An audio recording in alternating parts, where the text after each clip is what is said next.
जो परमात्मा ने, जो मेरे सांवरिया सेठ ने मानव तन देकर इस धरती के ऊपर भेजा है, उस परमात्मा को हम धन्यवाद ज्ञापित करें और साथ ही साथ ये भी सोचें कि क्यों मन की खटपट है कि महाराज मुझे कमाना है, मैं बहुत कमाऊंगा, बहुत पैसा कमाऊंगा महाराज, बहुत अर्जित करना है मुझे, बहुत कमाना है मुझे, बहुत कमाना है। अरे कमाई तो मीरा ने भी की है, जो आज तक शाश्वत है। और मीरा के समय में जो लोग रहते थे उस समय पूरा देश भरा पड़ा था, उनमें से किसी का नाम नहीं, खाली मीरा का ज नाम है। क्यों? क्योंकि मीरा ने वो कमाई करी, खर्च न खूटे चोर न लूटे, दिन दिन बढ़त सवायो, पायो जी मैंने राम रतन धन पायो। वो राम रतन धन उसको पाया है मीराबाई जी ने।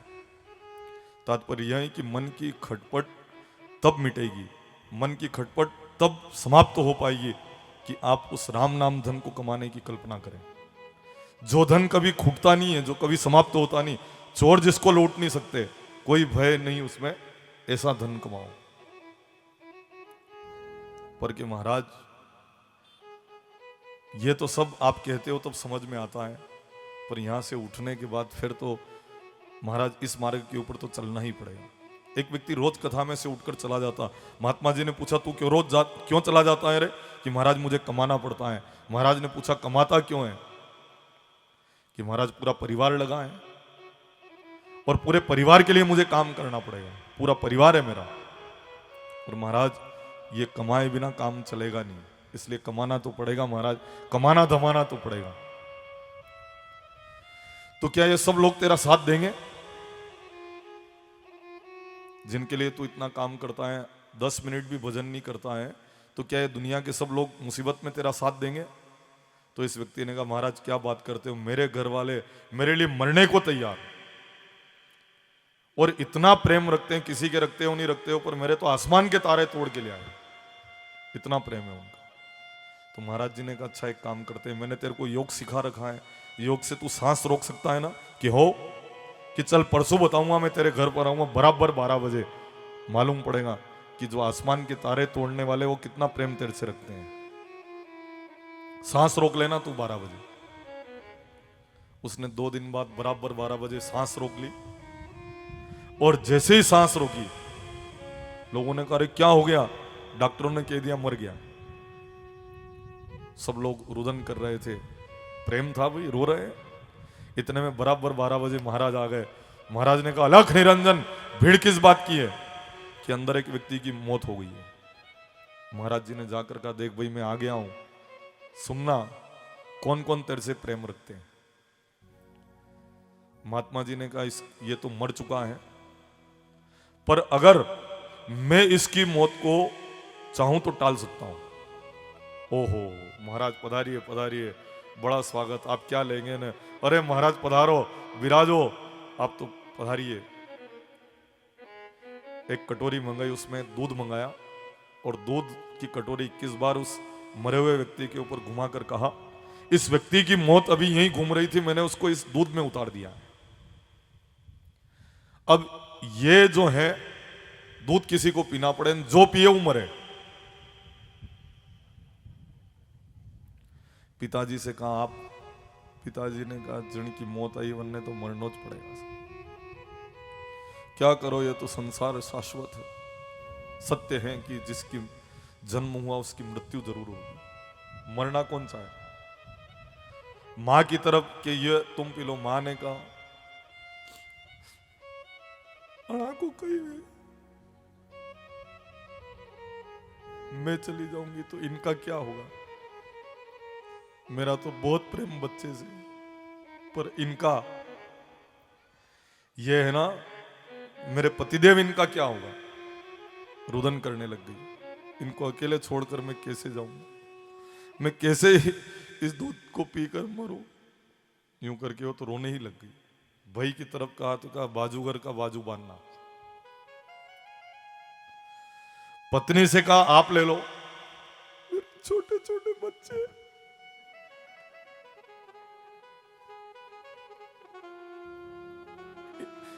इनका क्या होगा? जोर जोर से रुदन करने लग गई। इन बच्चों का क्या होगा, ये किसको मां कहेंगे? इसलिए मैं तो इस दूध को नहीं पीऊंगी। महाराज जी, जो भीड़ हो रही थी ना, उसकी तरफ की गांव के लोगों से भी पूछ लो, जैसे यूं कटोरा किया और जो लोग थे ना दौड़े भागे। अरे कोई तो पी लो रे, प्रेम करने वाले, इससे कि नहीं नहीं आप तो इसी को पिला दो, इसी को पिला दो, आप तो जन की आई उसी को मरने दो, दूसरे को क्यों बीच में लेके आ रहे हो? तो महाराज जी ने कहा मैं पी जाऊं? ओ हो, बड़े पुण्यात्मा बाबू जी है आप तो बोले आरोग लो, संत का तो जीवन परहित के लिए ही होता है। आपकी तो पक्की समाधि बनाएंगे हम, आपकी समाधि पर मेले पड़ेंगे, आप तो पी लो। बोले आप पी लीजिए हो देखो आप संसार कितना जल्दी पता चल गया, आप पी लो महाराज। महाराज जी ने उस दूध को तत्काल पी लिया। अब मौत तो थी नहीं उसमें खाली था तो दूध हज के। महाराज जी ने कहा देख, तू कह रहा था ना कि सच्चा प्रेम करते हैं, अब कौन प्रेम करता है बता। उसने कहा महाराज आप जो कहेंगे, आधा आधा घंटा रोज भोजन करूंगा, आप 23 घंटे मैं संसार को दूंगा, पर आधा घंटा मैं अपने लिए भी रखूंगा, क्योंकि अब मुझे वो कमाई करना है जो समाप्त नहीं होती है। ये कथा सिखा रही है, आप मनन करना, आप नमन करना, तो आप भी हरि के प्रिय बन सकते हैं।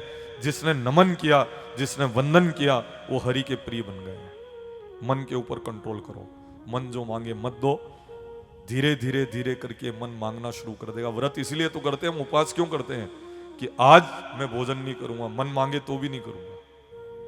कंट्रोल मन के ऊपर।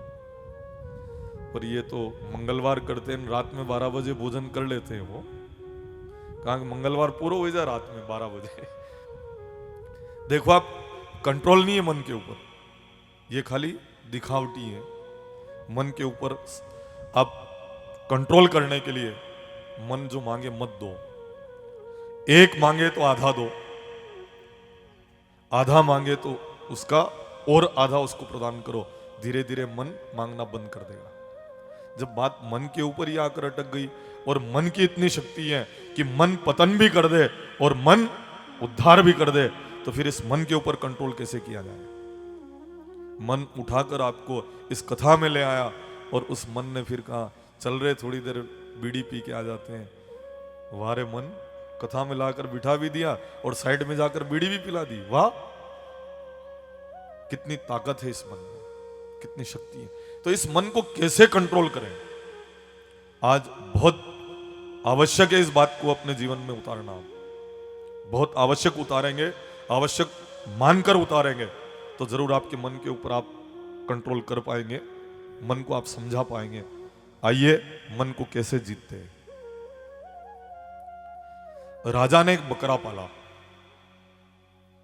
और बकरा पालकर कहा कि जो भी मेरे इस बकरे को तृप्त कर दे, मैं उसको आधा राज्य दूंगा, पर उसको हरी हरी पाली डालकर मैं देखूंगा, अगर वो खा ले तो वो भूखा है, और नहीं खाए तो वो तृप्त है। कई लोग बकरे को खूब धपा कर लाते, और जैसे ही राजा हरी हरी पाली डालता तो बकरा मुंह मार लेता था। बकरे की आदत है वो मुंह मार ले। फलस्वरूप आधा राज्य किसी को मिला नहीं है। एक व्यक्ति ने कहा राजन, मैं आपके बकरे को धपा सकता हूं। कैसे धपाओगे? मैं धपाऊंगा कि कई लोगों ने प्रयास किया, पढ़े लिखे लोगों ने, कि कोई फर्क नहीं पड़ता, मैं धपाऊंगा। उस बकरे को लेकर गए और बबूल के बांध दिया उसको।